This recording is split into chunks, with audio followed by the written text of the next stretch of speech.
Hi, everybody. This is Jackie here with the Sexy Politico. Today we have Sara Long. Sara Long is a makeup historian, and she has a long enough list of credentials that I think she could you tell my audience a little bit more about you and your educational background? Yeah, absolutely. I mean, first off, thank you so much for having me on the show. I'm really Oh, excited. thank you. Yeah. And for those who don't know me, pretty much like that, the name of my podcast is actually my nickname, the Makeup Historian, and it kind of explains my career perfectly, my very random career. I used to be a professional makeup artist before I ever became a history professor. So I earned my history degrees at Cal State Fullerton, my bachelor's and master's, and had an emphasis in modern European history, United States history, kind of started to dabble into public history like museums, oral history. But then I wanted to see if I really liked teaching because that was what I had wanted to do. So I took a few years off and became a professor and absolutely fell in love with it. So then in the beginning of the pandemic, I decided to finally make the jump and go back for my PhD. So that's what I'm working on right now at Claremont Graduate University. And it's where I'm really trying to kind of make my nickname come to life, like truly trying to turn cosmetic history into a legitimate and respected field in academia. And I'm also in the process of trying to build a museum of cosmetic history as well. So That's it's a very, interesting. yeah, it's a very random story, but thankfully I've been able to kind of blend my two loves of makeup and history and, get to have a pretty creative career. So I'm very thankful for that. I personally have a double major in history and political science with an Oh, I love emphasis in international relations and a minor in Southeast Asian studies from Northern Illinois University. That's Never, amazing. yeah. But Yeah, so congratulations. things for the audience, can we define makeup as we're talking about it in a historical context? Yeah, and I think that's a really good question because especially now that cosmetic history or makeup history is becoming more mainstream, a lot of people tend to use the word cosmetic and makeup interchangeably, and they're not necessarily the same thing. The term cosmetic really is in reference to any type of like altering of the appearance of the body. So it can be in reference to all over. So things like, and even now it's cosmetic surgery, or aesthetic nursing, things like that. But makeup really is more so in regards to products that alter the appearance of the face just at a surface level. It's nothing invasive. So that's kind of how we would define makeup. And even if you look at the Smithsonian too, in their kind of definition, you can see like hair care, body care, tattooing, that all kind of falls under the umbrella of cosmetic. So makeup is one type of cosmetic, but it's more so in regards to just the face. So why you would see in a cosmetics aisle, you would see skincare and makeup separately, but just so that Mm-hmm. so in 2022, makeup is being seen by younger people as a gender neutral object after many years of it being seen as a female product or a female accessory. Is this a new phenomenon, or could we have some examples of makeup changing with the gender spectrum? Yeah, absolutely. I think the discussion is much more kind of in our face now because of digital technology and being, almost everyone pretty much being active on social media. I think that's why we kind of have the perception that it may be a new thing, but it actually isn't because there's obviously a very long history of cosmetics in regards to women, but men have also worn cosmetics for thousands of years. And just like today, there have been times in world history where we've had very intense discussions about gender identities. So it's not as new as we may think it is, but I think it honestly, to me, it makes a lot of sense why there would be kind of that connection between that discussion and makeup in particular, because humans have a tendency to use makeup to kind of symbolize the way that they would like to be perceived by the Mm-hmm. world, like instead of or some it's a way of messaging, and you have a lot of control and agency over it, and I think that is very empowering. So I think that's kind of why there's that natural correlation that honestly has been around for a long time, actually. I mean, I can remember the early 2000s, the era of guy liner, and Yeah. they were, I think I remember there actually being something sold like guy nail polish. Like they had to make it manly Right. when kings were wearing makeup and rouge. Napoleon wore rouge. Mm-hmm. Yeah. No, absolutely. And there's a long history of men's relationship with makeup. But what's interesting, no matter what sex we're talking about, it usually is kind of connected to being a symbol of social hierarchy. And for most of world history, the cosmetics were really kind of exclusive for the wealthy. It's not really until like industrialization that we start to see almost every socioeconomic class really have some type of access to it. But still, that kind of universal thread is that it's always kind of been used for symbolic, um, kind of meanings. Has makeup, especially in when talking about women, ever been seen as a political statement? Yes, absolutely. I know that answer, but Yeah. No, and I'm glad that you asked it. Yeah, there's there's a very intimate history with women using makeup to send political messages. Absolutely. red lipstick. Hmm. I mean, Yeah. For instance, red lipstick. Well, red lipstick actually is a fascinating product in itself because it's been so consistent throughout time, and kind of it's one of those products that has like transcended time, but also transcended borders. And men and women have used it for lots of different things.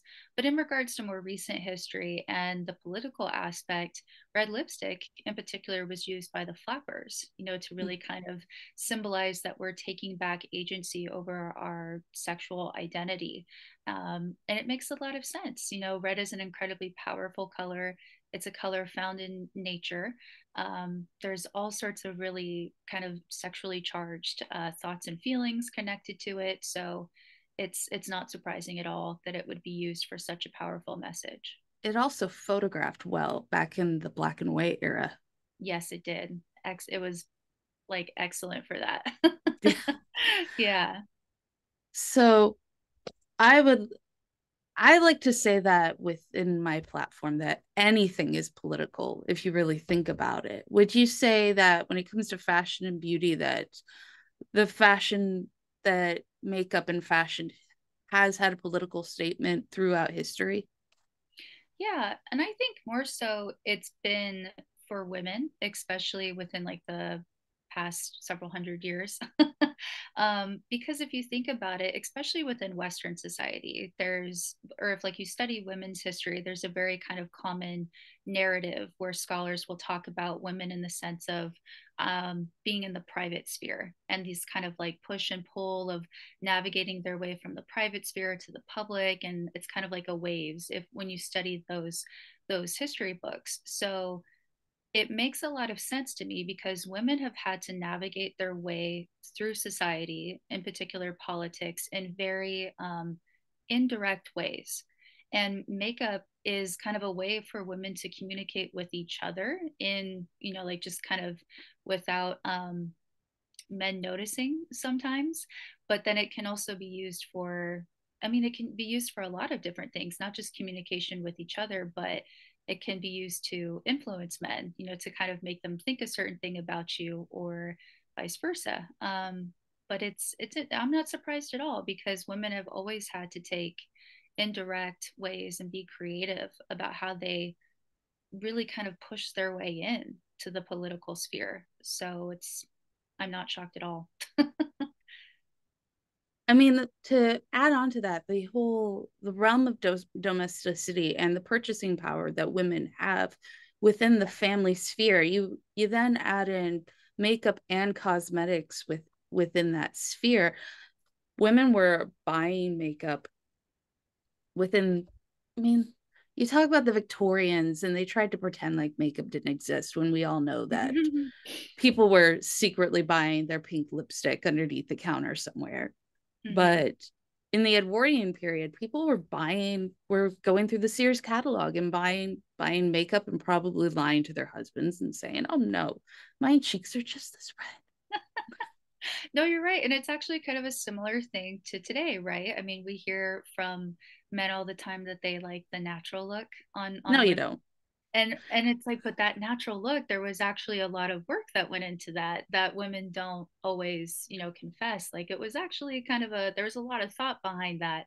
And it's funny how, I mean, I tell my own students, that structural realities change from one generation to the next, but what doesn't change is human emotion. And that's what allows you to connect with the past. And when you kind of look at it from that perspective, you're not surprised when previous generations have done things like that because it still happens today. It's, kind of funny little things like that. Yeah, absolutely. Do you Um, do you I don't know how much you look into or follow TikTok trends or things like that, but there's this natural look that is being promoted on TikTok of clean beauty. mhm. And a lot of people in the BIPOC community are upset because white women are using this clean beauty aesthetic of slick back hair, big gold hoops, and a nude lip color, while people of color have had that exact same look for years. And a lot of them were made fun of for dressing that way or called ghetto or other things of that nature. Is this a common thing that happens? Yeah, these actually are very common discussions that have happened, especially within the past 100 years, as I mean, or even more so with really the dawn of the internet. I think that discussion has just magnified. And it makes sense because with social media, you can kind of have this out of body experience, or you can find different sources from different cultures a lot quicker. And then so it's not surprising how sometimes we kind of verge into that discussion of cultural appropriation, and why these trends can actually turn very political. So, like you were saying earlier, there is kind of a natural marriage between the two. And I think it's reflective of how all cosmetic industries, trends, products are actually very polarizing because the messaging part of it can be really polarizing. What message are you really trying to send? And even with that clean girl aesthetic, there, or like how this is kind of a trend, it is almost a little bit ironic too when you even look at just the products, and the marketing side of it, because it's a little contradictory. You'll see like a lot of the clean beauty products, that are pretty much suggesting the way you naturally are is good enough. But it's on a product that's suggesting something about the way you naturally are is not. And then there's also looking at it from kind of a molecular level. It's saying that it's, healthy, a clean girl kind of look, but sometimes these products are actually incredibly harmful. And then even in regards to kind of, the discussion of like racial tension, there's also a lot of products that have been used for skin bleaching. That's a whole other thing that is incredibly harmful and I think worth a lot of discussion. I'm not okay with that at all. I don't want anyone to like harm themselves, but it does prompt discussions about kind of like what is going on with the soul of a community, and what's the disconnect with those cultural realities. And that's what I think scholars actually need to look more into. And makeup, or studying all cosmetics, is an indirect way, but a creative way to kind of help us preserve those intimate aspects and intimate discussions, especially the ones between the ladies. Because, I mean, you and I know very well that women's voices are not always preserved. Very rarely Nope. have they been preserved. When So, I lived in China for 3 years in the okay. late 2010s, and the first time I needed to replace my BB cream. So I go to the makeup counter. I don't speak enough Chinese to speak to somebody. I'm like, well, this looks like this. And burn my skin Oh no. because I didn't realize I had bought makeup with a bleach in it. Oh my gosh. And Yeah. one of my coworkers was like, "This makeup makes you whiter." I'm like, "I don't need that." Yeah, And that's she's like, "I will go shopping with you." that's good. And Yeah. she was like, "And I will help you buy this cream to make you feel better." And it's that, I mean, like, well, one, I'm incredibly sorry that that happened because that sounds painful. um, Luckily, it was only one place before it started hurting. And I'm like, okay, I'm not going to keep going with this. yeah, yeah. I It's just don't like blame right you. here. The big hair covers everything. But I think too, if you look at it from like that instance, from there are so many people who have that experience, and that's actually very concerning to me, and it's more so with women recently. And I think it's kind of reflective of this almost like a blemish of our society, which is kind of, I think it's showcasing the extremes that women will go to like try to achieve a certain look.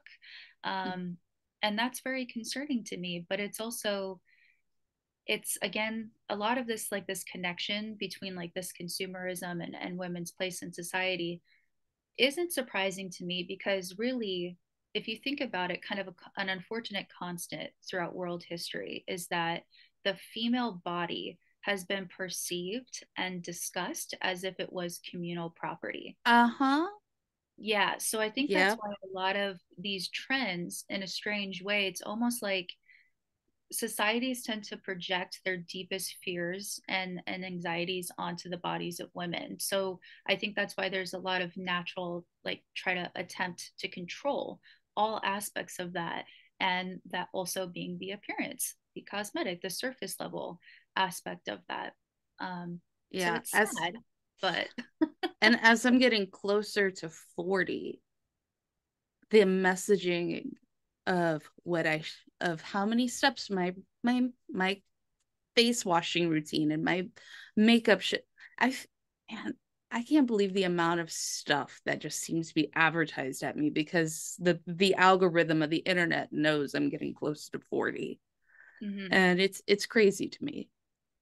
Well, it's interesting that you brought up the word algorithm, because I actually think now that, you know, the looking at cosmetic history in the digital era, we're seeing almost kind of a weaponization of the algorithm towards women, and a lot of it is connected to different cosmetics.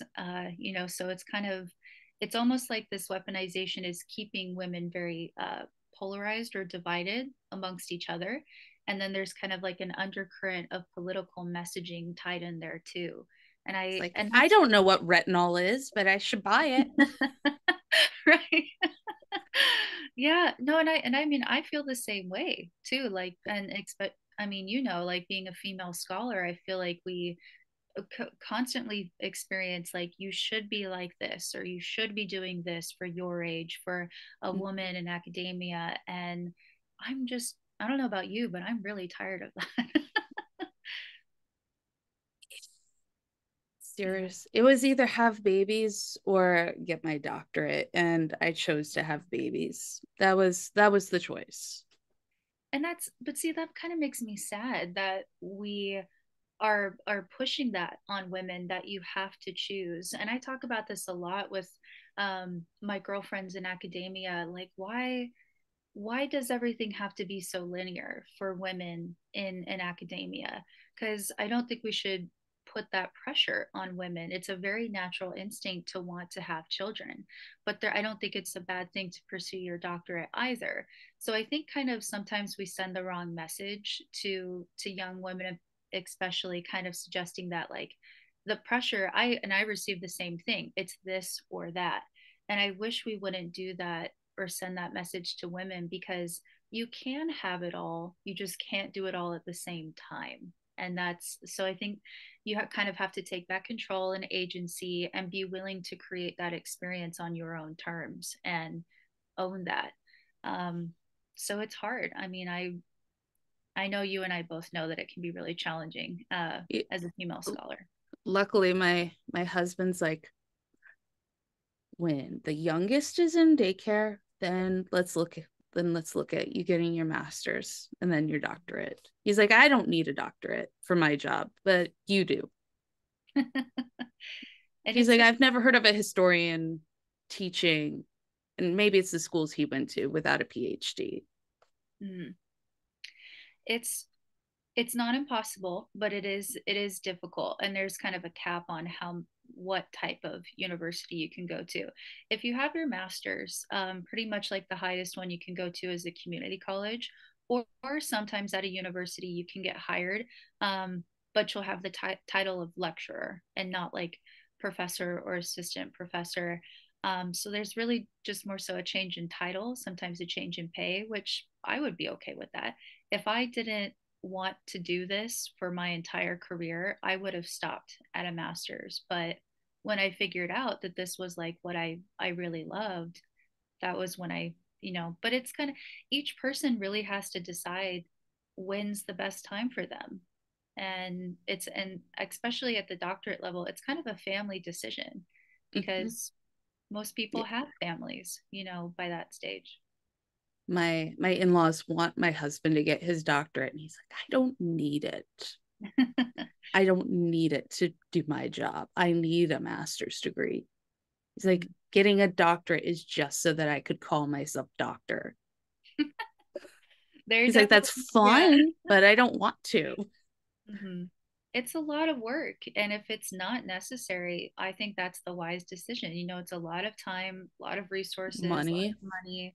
Exactly. And if you have the job that you love and you're good with it and you don't need that degree, it's not worth the time and the resources. But if you do need it, then you have to get kind of savvy and strategic with how you're going to go about it. It's possible. It just takes, it's a lot of commitment. Till both boys are in public education, so I don't have to pay for daycare. Oh, there we go. Nice. Well, Because I have by a lot of, yeah, sorry, I cut you off. God, daycare is expensive. That's what I've heard. I've heard that from a lot of my girlfriends. Yeah. I don't know how you guys juggle that. I stay home. Well, I have nothing but respect for you because that's, I mean, I really look up to you in that aspect because I really want to be a mom one day. I can't think of anything better. So it's cool to meet someone who's, figuring out how to navigate that balance. That's awesome. One day at a time. It's one day at a time. That's what I say. That's all you It's can all really one do. day at a time. So, do you have any advice for any woman at any point in her life who wants to enter academia, who says, I want to be a professor of whatever? What advice would you give her? It's an excellent question. I'm trying to think of there's lots of advice I could give. I think looking back on it, especially like in the beginning of my academic career, I would say to not rush yourself. I think there's so much pressure, really on everyone, but especially on women. Like, if you're in college, you got to get it done now so that way you can have babies. And I get that. The biological clock is a real thing. But also, I wish I could go back and even kind of tell my younger self that you don't have to be kind of neurotic with how fast you get this done.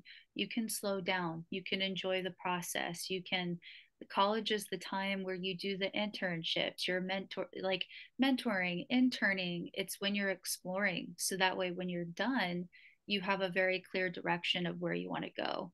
And I wish I because I was very stressed of like, I have to get done at this time, I want this and this. So that'd be my first piece of advice, that it's okay, take a deep breath, you don't have to rush through it, because there's lots of people in academia who love to give their unsolicited opinion on what a woman should do at certain ages. And I think probably my biggest piece of advice to the ladies would be to trust your intuition. You know why you're there. You know the dynamic of your life. You know what you want to research and own that. Follow your intuition. I'm a big believer that your passions lead you to your purpose. And especially since women view the world in a very different way. I think sometimes they have these fascinating research projects that are not always like immediately accepted. And I would tell them, stick to your guns on that one, because you may be bringing a very new perspective that is desperately needed in academia. So that'd be my another one. Trust your intuition, one day at a time. You don't have to rush. And even if no one else sees your vision, that's okay. You see it and you stick with that. What Um, was interesting when I was going through my undergrad, I didn't realize that there were not a lot of women in history, like as yeah, scholars of history. It never occurred to me because there were always women in each of my classes, but my professor who I was doing my senior thesis with was like, you're only one of 20 women graduating with a history degree this year. And I'm like, really? right. It would have been nice if freshman year they would have been like, hey, you see these 20 girls? Well, maybe 25 at that point. You should be friends and get to know each other and talk rather Yeah. than rather than all the smelly dudes who are like, well, if you didn't know this, Mm-hmm. you should cite your sources like this. You should do this like this. Mm-hmm. You shouldn't be sitting in the stacks all night doing your research. It's like, I like to. That's how I like to do my research. Yeah. You And should you should learn three languages. well, I think you bring up a really good point. So much of academia today is incredibly linear, and that works for men. It was designed for men. So I think women have to be brutally honest about it and not get too hard on themselves. Do things the way that you need to do them for a woman, and that's okay. Women are very kind of we go and it's all kind of like cycles, secular, right? And not we're not linear creatures. That's okay. That's a major strength for us. Even in, it's you gotta kind of own that. And even if it doesn't make sense to the gentleman around you in your department, it doesn't have to. As long as you are getting it done and figuring out a way that works for you, that's you just do what you got to do. I realized that I just needed to stop listening to other people because they weren't the ones grading my papers. The Yeah, that's professors were grading the papers. And so I only took their advice because, well, they were grading my papers. no, that's very good advice, and I think too, another thing I would say is be very strategic about your time, value your own And your time. mentors. Yes. Yeah. And the other thing too that I think sometimes women take a little bit longer to learn, because we're naturally, we're nurturers by nature. I think to the younger ladies, or really women in all levels of academia, learn how to say no. It's no is a complete sentence. You do not have to say yes to every opportunity, every research project. You don't have to engage with everything just to make everyone happy. This is about, there is a part of academia where you do have to get a little gritty sometimes, and be able to say no and hold your own. And you don't owe everyone an explanation for when you say no. It's a very simple thing, but unfortunately, the ladies, we have to learn that lesson, um, sometimes the hard way. So, I my research was in Southeast Asian studies. The professor who was grading my paper was only Asian studies. And he was like, can't you go to China? It's like, but this is what I want to do. And so I had to have two professors go over my paper to make sure that they agreed with my conclusions. But I did what I wanted and I did very well on that. and yeah, that's amazing. You do. Sometimes you just kind of have to be adamant about, like, no, I have this vision and I know it'll work, and you have to trust your intuition. And women are naturally more kind of in tune with their intuition. So, and I paid an English major a lot of money to help check my grammar and spelling on that paper. So it was a Hey, like it was a yeah. 100-page paper, Oh my gosh. Hey, I but mean, no, but I know my one of my spelling and grammar are not my skill set. I can sit and do the research all day long. I love the smell of old books, but I same. can't spell. I can't spell for anything. Well, I mean, writing, it's a learned skill. No one's born with the natural ability to write, so it's a perishable skill. And I'm a firm believer that there's no such thing as a naturally good writer, that the good writers are the ones who and edit again. They agonize over that process.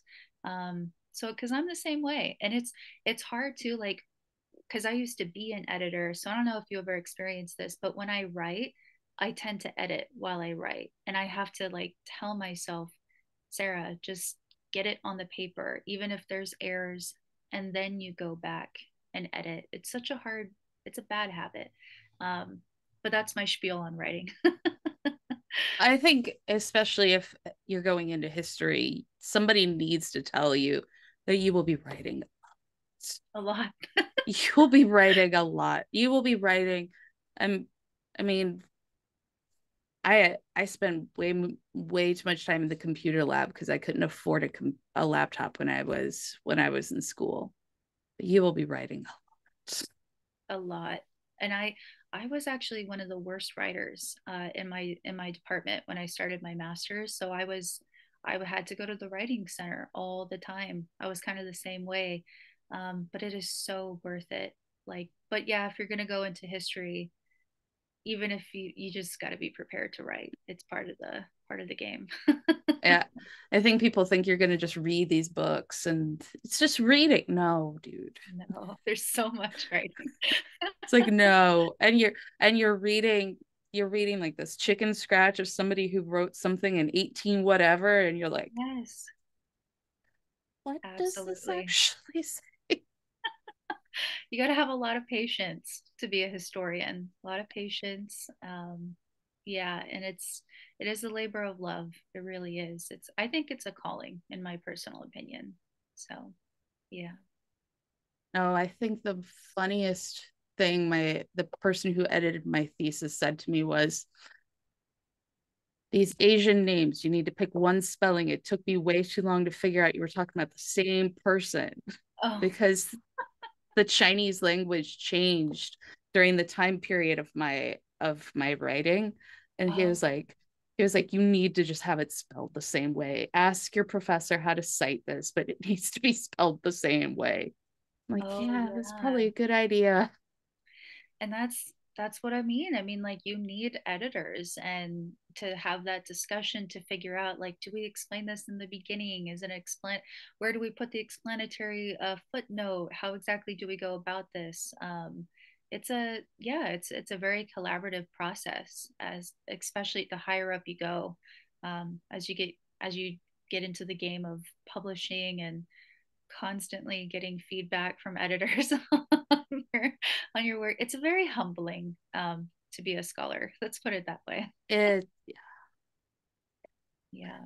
well, thank you so much for coming on to my podcast. It is wonderful to meet you, and I hope that we could talk again soon. Um, for all of you who are interested in learning more about Sara, all of her links will be in the show notes down below. And if you have any questions, please leave a comment. One of us will respond to it. Thank you for listening and have a great day. Bye.